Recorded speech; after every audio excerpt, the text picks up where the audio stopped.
وَقَالَ الرَّسُولُ يَا رَبِّ.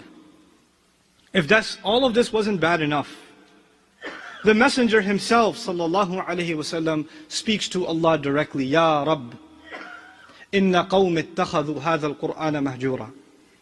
This nation of mine, no doubt about it, they took this Qur'an, hadha al-Qur'an. Even there's a beauty in even the use of the word hadha here, as opposed to dhalika. Like when you start reciting Qur'an in the beginning, alif lam mim, dhalika al-kitabu la rayba fih. Here Allah does not say dhalika al-Qur'an. He says, هذا القرآن هذا للقريب. This Qur'an was right here. It was right in front of you. And you still wouldn't take it seriously. And the Messenger on Judgment Day sallallahu alayhi wasallam complains, this nation of mine took this Qur'an, not that Qur'an, this Qur'an. One of the other rhetorical benefits, balaghi benefits of the word hada in this ayah is on Judgment Day, it will be like the Qur'an will be brought as a witness. You know how in court you bring the witness? And then the witnesses or the evidence is brought and you point at the evidence and say, this is the evidence that that guy is a criminal. So the evidence itself will be the Qur'an on Judgment Day. Your case is bad enough as it is. And then the Qur'an is brought as the witness, and the attorney bringing the evidence is the Messenger sallallahu alaihi wasallam, and he's pointing at the Qur'an and saying, these people, this nation of mine, they took this Qur'an, mahjura, they took it mahjuran. Hajara, they say in Arabic, taraka shay'an. It's hajartahu hajran, yani taraktahu, aghfaltahu. You made something forgotten. You completely ignored something. You left it way behind. I think even the Urdu speakers here know the word hijra. Everybody knows the word hijra, to migrate something. The ayah doesn't even say matrukan. Matrukan means left behind. Mahjuran means left way behind. They didn't just leave the Qur'an, they left it way behind. They weren't even close. They just migrated away from it. And I want to remind myself and all of you today, the character that the Qur'an wants from us, if we are away from that, even though we're reciting the Qur'an, it's still a hijrah from the Qur'an. It's still a hijrah from the Qur'an. We're migrating away from the Qur'an if we're reciting it and we're not seeing any change in our character. That's the quality of Bani Israel.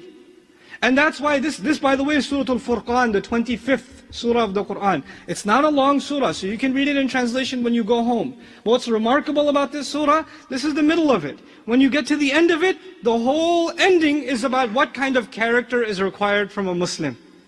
What should the personality of a Muslim look like? Why is that mentioned? When the Messenger complained they abandoned the Qur'an, because the person who does not abandon the Qur'an has a different kind of personality. Their personality is different, their character is different, their actions are different, even who they hang out with is different. وَإِذَا مَرُّوا بِاللَّغْوِ مَرُّوا كِرَامًا. In the same surah, when they walk by useless conversation, they walk by in a dignified way, they don't get entangled in it.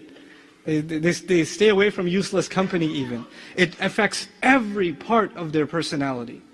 That's the abandonment of the Qur'an. I feel that the ummah is becoming, and you and I are becoming more and more guilty of, and we have to be worried about it.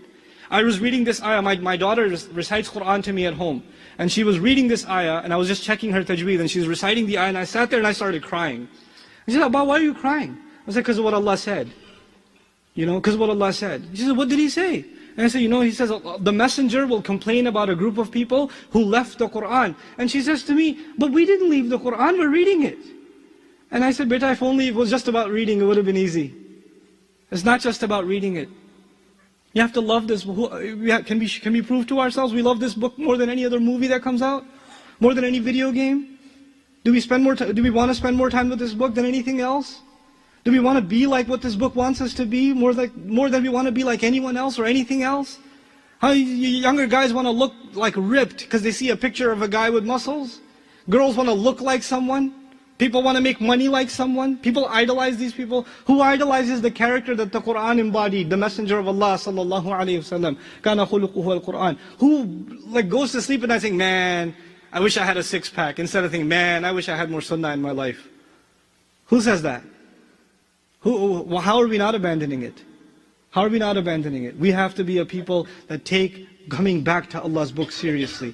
May Allah Azza wa Jal make us a people that love this book and make it a big part of our lives, so everything in our life is given blessing and given life through the barakah of this book. May Allah Azza wa Jal help the Muslims understand this book as they should understand it. May Allah help you as parents not only love and understand this book yourselves, but give you the ability to teach it to your children, so your children can testify for you on Judgment Day. May Allah Azza wa Jal help the masajid, the schools, the madaris of hifz, all these kids that are memorizing Qur'an. May Allah not just help them memorize Qur'an, but to help them understand every word of it, and to live that word of it, and to pray with their hearts, not with their tongues when they pray. May Allah make us of those people that really live the Qur'an, and the Qur'an lives inside their hearts.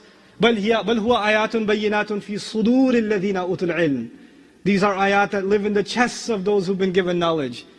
Chests, the Qur'an lives in the person's heart. May Allah enter this Qur'an into all of our hearts. بارك الله لي ولكم في القرآن الحكيم ونفعني وإياكم بالآيات وذكر الحكيم.